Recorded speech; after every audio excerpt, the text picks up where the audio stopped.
From WisPolitics in Madison, you're listening to Capital Chats. Hello, everybody. This is Kate Morton with WisPolitics here with a Capital Chats podcast brought to you by Spectrum.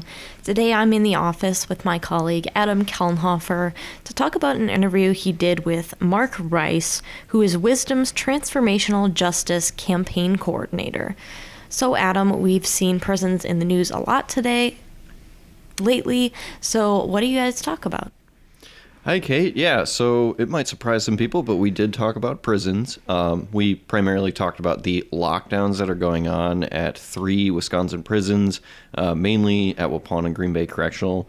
And we also talked about some of the solutions that Wisdom is kind of proposing to some of these short and long-term issues in Wisconsin prisons. So let's just get right into the interview. Hello, everybody, and welcome to today's Capital Chats podcast. Today, I'm joined by Mark Rice. He is the Transformational Justice Campaign Coordinator at Wisdom, which is a prison advocacy group. So, welcome to the show, Mark. Thanks for having me on, Adam. Yeah, of course. So I kind of wanted to get Wisdom's kind of perspective on the current state of Wisconsin prisons. They've been in the news a lot lately, specifically about lockdowns at the two oldest maximum security prisons in the state of Wisconsin, which actually happen to be two of the oldest prisons in the United States. So what's going on here? Sure. I'll start by saying that all people deserve to be treated with dignity and respect, and that's not what we're seeing happening at all in Wisconsin prisons right now. At least 2 Wisconsin prisons have been on lockdowns for almost a year now. Long-term lockdowns are torture. The conditions within Wisconsin prisons are inhumane. They're vicious. What's happening is a humanitarian crisis. The conditions are cruel and unusual, particularly in Green Bay Correctional Institution and Waupun Correctional Institution. No human being should have to live in conditions like this. So people in these prisons have been locked down 23 to 24 hours per day for almost a year now. They have not had access to regular showers. They've not had access to regular in-person visits. Access to regular recreation has been disrupted. There's been no access to regular educational programming or treatment programming. Everything's been disrupted. One of the big issues has been lack of medical care. So there's been real issues with people being denied medications for mental health issues, medications for physical conditions that they need in order to really survive and thrive. There have now been at least 3 suicides in Waupun Correctional Institution since the lockdown started. And there's been documentation of people being denied access to medications, which they needed in order to really, like I said, thrive in these environments in order to survive. So that's been a real issue. And now there's an ongoing lawsuit, particularly targeting Waupun Correctional Institution. So, and the response from Governor Evers, the Department of Corrections, and state legislators has been totally inadequate. They all have the power to immediately end the lockdowns, and we've seen very little significant changes since it started. Yeah, so with these lockdowns, there's also been some lockdown issues up at Stanley Correctional, which is a medium security facility. But like you mentioned, the focus has been majorly on Waupun and Green Bay. Those are 2 of the bigger prisons in the state, and their maximum security. So Governor Tony Evers and Department of Corrections Secretary Kevin Carr came out with a plan late last year to try to, slowly try and lift some of these lockdowns. And they announced earlier this year they've completed, one, small phase of that lift. They've kind of increased the amount of time that inmates at Waupun are allowed to take showers. So that's, a slight improvement. But how confident is Wisdom in kind of actually getting these lockdowns lifted by that March deadline that the Evers and Carr set? Like I said, there's been no significant changes since that announcement was made. There's been little follow through, so it's not happening nearly fast enough. And it's important that they acknowledge it's a problem and they announced that there would be some changes, but the response has been totally inadequate. There's also been state legislation introduced by Representative Clancy and Representative Madison that 17 bills that would improve conditions of confinement, and none of those have received a hearing yet. So it's not only the Department of Corrections and Governor Evers, but also state legislators have a responsibility to act during this crisis as well. And I can speak from personal experience with lockdowns that this is torture. It has a devastating impact on people mentally. I was in Milwaukee Secure Detention Facility for several months, and the conditions there were very similar. So people were locked down over 20 hours a day. At that time, there was overcrowding. So there were three people in a cell designed for one person. There was one person sleeping on the floor on a small little mat they call a boat, and two people in a bunk. And there was very little room to even move in the cell. And you're locked there. We were locked there almost all day. No access to fresh air, no access to sunlight. While I was in this place in Milwaukee Secure Detention Facility, one person attempted to commit suicide. A few people severely mutilated themselves. And so we were seeing people come in who were already suffering from serious mental illness, and these type of conditions were exacerbating their mental illnesses. And we're seeing the same sort of conditions now in Waupun Correctional Institution and Green Bay Correctional Institution and Stanley Correctional Institution and others, just to note some, those that have receiving most attention, but it's a problem throughout the entire state prison system right now. And one of the main solutions that we need to see immediately is that Governor Evers and the Department of Corrections can immediately bring down the prison population. They did that during the beginning of the COVID crisis.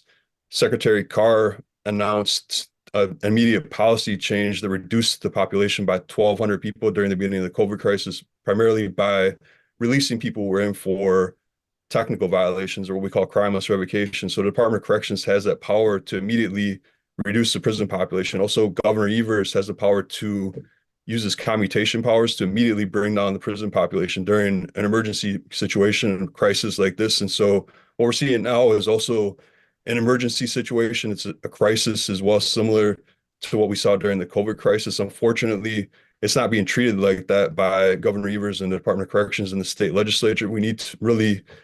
They need to recognize this as an emergency and take immediate action to get people out of those places like Green Bay and Waupun and Stanley they can immediately depopulate to get people out of those prisons. We saw that during COVID. They immediately reduced the population at Milwaukee Secure Detention Facility by more than half. So they have the ability to bring down the prison population very quickly when they want to during an emergency. So we saw that with Milwaukee Secure Detention Facility. The same thing can be done with Green Bay and Waupun and Stanley, where they can actually bring down the population to get people out of these prisons that are facing these emergency conditions. Yeah. So you mentioned quite a few times actually bringing down the prison population as kind of a long-term solution, and that's part of Wisdom's Justice Reinvestment Plan. Can you talk a little bit more about like what's in that plan and how it kind of works and what the goals are? Sure. It's not only a long-term solution, it's also an immediate solution. So we saw during the COVID crisis throughout the country that many states and local areas immediately brought down the population during a crisis. So there are many steps that can be done immediately also. So for us, our first demand is that we want to see no new prisons being built. So there's been a lot of discussion about closing Green Bay Correctional Institution, but then building a new prison. So number one, there's no new prison that we definitely don't want to see any new prisons constructed in the state of Wisconsin. The second piece is we have a decarceration agenda. So Wisconsin can cut the population by more than half by expanding treatment alternatives to incarceration on the front end, by greatly reducing reincarceration for crimeless revocations. We're talking about people who are under supervision, who are being sent back for rule violations, sometimes infractions as minor as missing appointments, unauthorized computer or cell phone use, or crossing a county line without agent authorization. Those are the types of things that people are being sent back for. Currently, there are about 5,000 people in the state prison system who are in for revocation without a new conviction, or what we call a crimeless revocation. The Department of Corrections has the ability to immediately bring those numbers down. Governor Evers can also commute sentences. Then also people need to have a fair chance to be released under parole. There's still almost 2,000 people in the system who are sentenced under the old law who are eligible for parole. The Parole Commission has really been slowing down particularly since John Tate resigned from his position. We've seen the number of people being released on parole go way down. So definitely people deserve that chance, that no human being is irredeemable. And we believe in redemption. The people definitely, many people came in when they were young and got very long, excessive sentences, and that needs to be addressed. Also, there's a huge racial justice component that we know that Wisconsin incarcerates Black people and Indigenous people at a higher rate than any other state. So definitely we have to view this from a racial justice lens. And also the earned release program needs to be expanded. There's a compassionate release program that's very underutilized for older people who have serious health problems.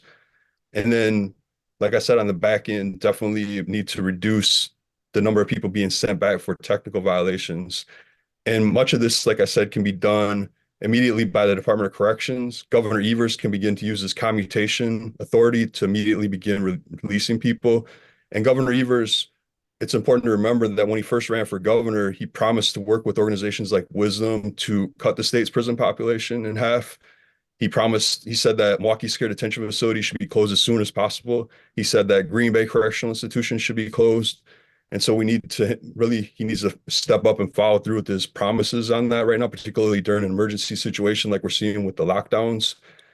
And also the state legislature needs to step up. And I'm encouraged with fair maps coming now that we will get more action from the state legislature. And we've seen some steps in the right direction, but for the most part, it's been totally inadequate. The responses from the Department of Corrections, Governor Evers, and the state legislature has been totally unacceptable, and we really need them to step up and start moving really common sense forward policy changes forward in this policy area where people are being subjected to vicious and inhumane conditions in Wisconsin prisons. It's totally unacceptable. Many should not even be in prison. So there's so many common sense steps that they can take to reduce the prison population, get people out in the community. And then we know after all those steps are taken, then Wisconsin will be in a position to close several prisons. When the population is brought down, Wisconsin can close Milwaukee Secure Detention Facility, Green Bay Correctional Institution, and Waupun Correctional Institution. And that creates a huge amount of resources that are saved that then can be redirected back into the communities that have been most harmed by incarceration. So we can then invest in Black and Brown and Indigenous communities throughout the state and really invest in those programs that are going to create safer, stronger, and healthier communities. Particularly, we can invest in connecting people with living wage jobs, with stable, affordable housing, with treatment programs that work, with educational opportunities, and many other programs, anti-violence programs. So there's so many things, so many different policies and programs that we can invest in the community that would actually create safer, stronger, and healthier communities. So we're really talking about a fundamental reallocation of resources in the state that can be done through the state budget process and through legislation and through administrative policy change. But definitely that's the vision that we have, where we can actually reallocate resources back into the communities that have been most harmed by incarceration up front to really get people connected with those things that we know are going to make communities stronger, like jobs, housing, healthcare, education, and other programs. All right, perfect. That's actually all I have time for today. But thank you very much, Mark, for coming on the show. It was a pleasure to have you on. Thank you, Adam. All right, Adam, thanks for sharing that interview with Mark with us. In the meantime, if our listeners or readers want to learn more about the state of our prisons, they can head to our website at wispolitics.com or check out our Friday report. That's right, Kate, but for now, I'm Adam Kelnhofer. I'm Kate Morton. Thanks for tuning in to WisPolitics Capital Chats, brought to you by Spectrum.